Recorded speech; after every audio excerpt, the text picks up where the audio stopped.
तू इधर उधर की बात न कर, ये बता कि काफिला क्यों लुटा है। आज का मेरा क्वेश्चन सीधा सा है कि देश में युवा अभिनव सिंह जैसा आईआईटीएन बाबा हो, या हर्षा रिचारे जैसी बहुत ही खूबसूरत साध्वी जो बनने जा रही हो, या हो एक बालक अभिनव अरोरा, आखिर इन सबका रुझान, इन सभी की इच्छाएं साधु साध्वी मार्ग की ओर क्यों बढ़ रहे हैं, या लोगों को यह एक भक्ति मार्ग की ओर झुकाव क्यों दिखाना चाहते हैं। आखिर देश का युवा इन सब चीजों के पीछे क्यों जा रहा है, और भारतीय वेद में, उपनिषदों में आखिर ये लिखा कहाँ गया है, आखिर किस तरीके से बताया गया है, इसकी सच्चाई भी क्या है। तो इन सभी चीजों को हम इस वीडियो के माध्यम से जानने और समझने की कोशिश करेंगे। तो चलिए शुरू करते हैं। बात की शुरुआत करते हैं कि आखिर ये चीजें हिंदुइज्म के वेदों उपनिषदों में लिखी कहाँ गई है। तो इसका सीधा सा आंसर है चंदोगया उपनिषद और जबला उपनिषद, जहाँ 4 आश्रमों के बारे में बताया गया है जो हिंदुइज्म की कोर फिलॉसफी का एक हिस्सा सा है। पहले बात करते हैं ब्रह्मचर्य आश्रम की, जो 0 से 25 वर्ष की आयु तक दिया गया है। दूसरे की हम बात करते हैं तो वो है गृहस्थ आश्रम, जो 25 से 50 वर्ष की आयु तक के लिए होता है। वो तीसरे आश्रम की बात करें तो होता है वनप्रस्थ आश्रम, और लास्ट में आता है चौथा, जो 75 वर्ष की आयु के पश्चात होता है, जिसे हम संन्यास कहते हैं। तो ये इस प्रकार से चीजें डिफाइन की गई है। तो ये कोई नई बात नहीं है कि लोग चीजों के प्रति आकर्षित हो रहे, ये एक सनातन जीवन शैली का एक हिस्सा ही है। तो हम थोड़ा और आगे बढ़े और समझे कि आखिर ये चीजें यंग एज में क्यों हो रही है, आखिर लोग इसके प्रति रुझान यंग एज में क्यों आ रहा है। यहाँ मैं आप सभी को कहना चाहूंगा कि यंग एज में रुझान या आकर्षण का कारण है एक सोशल मीडिया का यूज होना।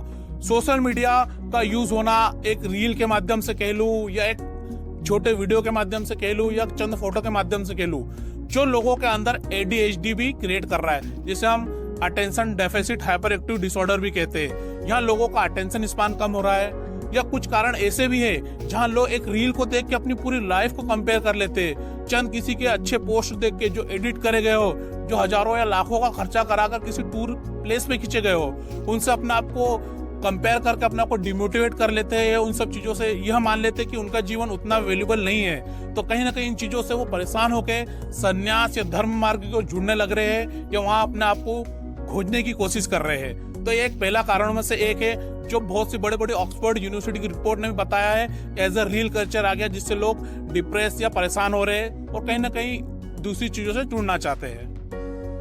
थोड़ा और आगे बढ़े और इसको डीप में समझे।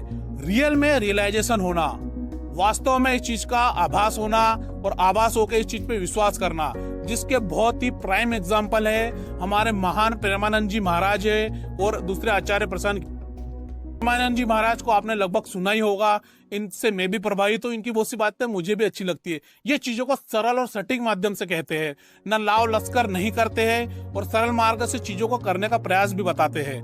और दूसरे मॉडर्न साधु कह लूं, यो मॉडर्न एज में जो लोगों को सटीक ज्ञान देने की कोशिश कर रहे हैं। डिपेंड करता है आप इनसे कनेक्ट करें ना करें, इन चीजों को समझे ना समझे। आचार्य प्रशांत युवाओं को एक अपने तरीके से मॉडर्न साधु का टैग अगर मैं दूं या ना दूं, पर एक साधु की तरह ही लोगों की लाइफ में वैल्यूएट करने का कोशिश कर रहे हैं। चीजों को सरल तरीके से और सटीक तरीके से समझाने का प्रयास कर रहे हैं। तो आप इनसे भी समझ सकते हो। हालांकि हो सकता है बहुत सी चीजें आपकी इन दोनों से लिंक ना करें, पर मैं मानता हूं कि आज के डेट में अगर मुझे कोई एग्जाम्पल देना हो तो ये 2 से अच्छा मुझे अभी तक नहीं मिला है। जब थोड़ा और आगे चलते हैं और बात करते हैं तीसरे कारण की, यह थोड़ा सा यूनिक है, शायद इसके प्रति कंट्रोवर्सी भी हो सकती है, आप इसको सही माने या गलत माने, ये डिपेंड करता है सोच पे।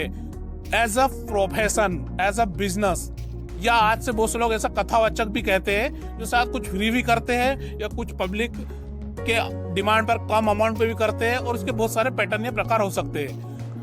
MP के कुछ मशहूर बाबा भी है, जिनमें 2-3 बाबा जिनसे लाखों की तादाद में लोग जुड़े हैं, और उनका लाभ भी हुआ है, और उनसे वो प्रेरित भी है, उनको मानते भी है। और इसमें भी कहने में मुझे कोई 2 राय नहीं है कि उनके काफिले में जो गाड़ियां होती है वो बड़े बड़े CM और PM के काफिलों से भी बढ़कर होती है।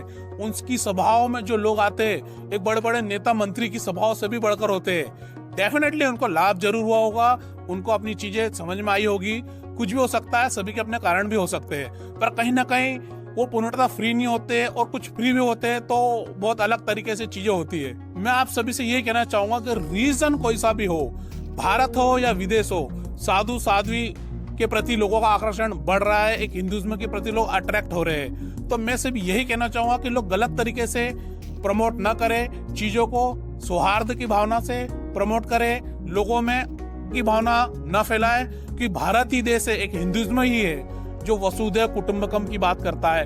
ये धरती एक फैमिली, एक परिवार है।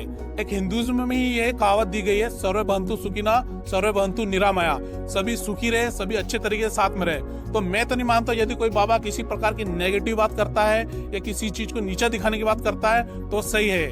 तो आप समझदारी से फैसला कीजिए कि कोई भी एज में किसी भी तरीके से आप अगर साधु मार्ग चुनना चाहते हैं या भक्ति मार्ग की ओर बढ़ रहे तो गलत नहीं है, बशर्ते आप चीजों को सही तरीके से समझे और इस चीज को गलत तरीके से लोगों के बीच न ले जाए।